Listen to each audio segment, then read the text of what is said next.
What is going on YouTube? This is Jim back with another video live from Los Angeles, and I am in the hotel lobby waiting on my wife to get ready so we can go out and have some fun. And I wanted to come down here and do a quick reaction video for you guys on my gameplay with Doom Eternal. Now yesterday I got to go to the Bethesda press conference, and afterwards they opened up Bethesda City, for lack of a better word, which was a little tiny tent city full with food and a music and open bar and all that great stuff. But I wasn't there for that. I was there for Doom Eternal. Now, they only had 16 game stations set up, and let me tell you, they invited pretty much greater Los Angeles to this event, so getting over there was a chore in of itself. Thankfully, the gameplay session was a long time, probably about 35 minutes, so my wife and I waited in line for about 3 hours or so to get our hands on Doom Eternal, and I want to talk to you guys about what my thoughts and reactions are on that game. Now, if you saw the trailer, you know that it's bigger, badder, rip and tear, blah, blah, blah. The two things that they really tried to sell, at least in the trailer that I saw and talking with some of the developers walking around, was that the Doomslayer now has a new arsenal of movement abilities. The second thing that they wanted to bring to the table was that there are now even more ways to keep fighting. So getting health and ammo and armor pickups is now easier than ever thanks to a couple of new handy gadgets that the Doomslayer has.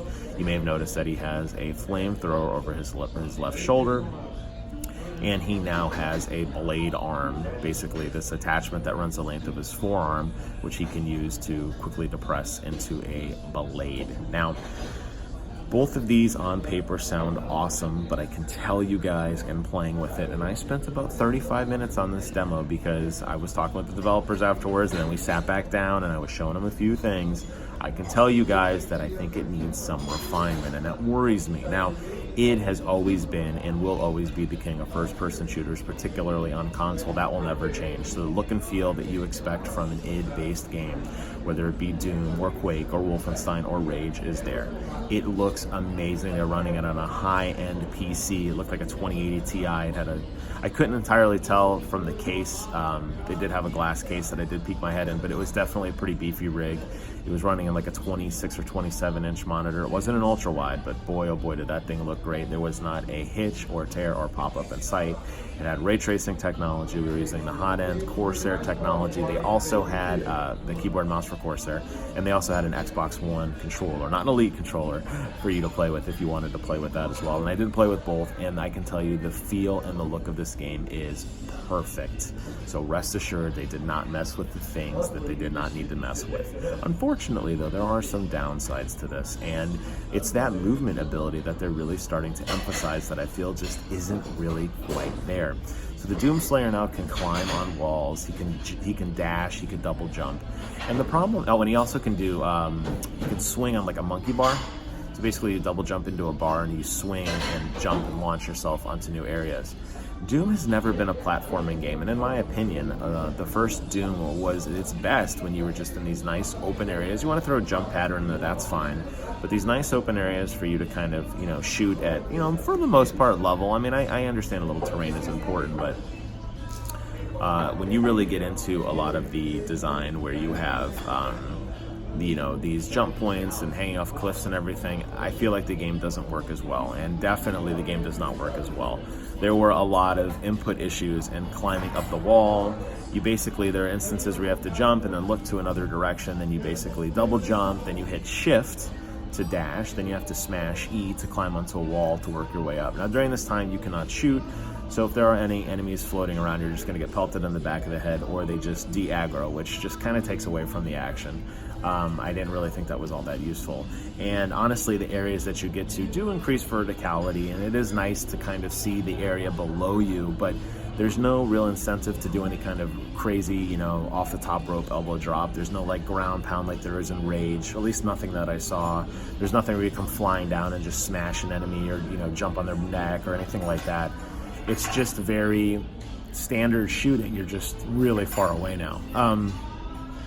I also felt a lack of impact with the shotgun. The shotgun now has a grapple hook feature, the meat cleaver, or the meat hook I think they call it, where you can right mouse click, or I don't know what the alternate fire is on the controller, probably like a modifier or something, front trigger, where you shoot a grapple hook and you pull yourself into enemies. Now, This in paper looks cool, but if you do it, all you do is you just basically, I don't want to say teleport, you just pull yourself to the enemy. But when you hit the enemy, nothing happens. It's not like you do some kind of force push or something like we've seen in Rage where you launch an enemy in some crazy direction. No, you just basically snap into an enemy and you're just like face to face with them. Then you got to shoot or melee, and usually they hit a lot harder than you hit, and it's kind of a bad idea. Now there might be other abilities later on where you can do some kind of like flying kick where you can like launch them off of the cliffs or something, you know, maybe like Assassin's Creed Odyssey style, where you can do the Spartan kick. That would be cool. But I didn't really see any of that. And the bigger the enemies, the grapple hook, I felt like it was even less useful because they hit so hard and you mostly died every time you did it. And for me, standing there talking with the developer and looking around at other game stations after I was done playing, everybody used the grapple hook, tried it once or twice, and immediately just went on to, you know, standard other weapons. They didn't use that anymore. And I was like, Now they have done a good job, I think, of updating the arsenal, and I think they've done a good job of updating the frequency and intensity of enemies. And I will tell you that maybe they just upped it for the E3 demo, but oh my god, there are just waves and waves and waves of enemies, and you are going to get overwhelmed quickly.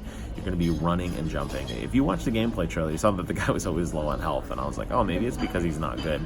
I don't think that's the case. I think I'm pretty competent at first-person shooters, and I struggled quite a few times just by the sheer amount of enemies. So if you think that they turn this up to like 50, you're 100% right. The enemies and the intensity of the enemies has greatly increased since the game, you know, since the Doom 2016 variant. So I just think that the movement stuff is a bad idea, and I know it's too late. This stuff is already baked into the game. I just hope that there are, I don't want to say ways to bypass it, but I hope it's not featured as heavily as it was in the demo, because traversal in that sense, the climbing and some of the platforming stuff just does not feel natural in that environment. And I really hope that they take a hard look at how it works and a hard look at how it controls, and maybe they tweak it. Now, it is a demo. They are obviously doing this because they want to solicit feedback, and trust me, I gave them plenty. But I wanted to do a video for you guys to kind of walk you through some of the stuff that I saw. So hope you guys enjoyed this content. Thank you guys so much for watching, and until next time, I will see you guys on the other side.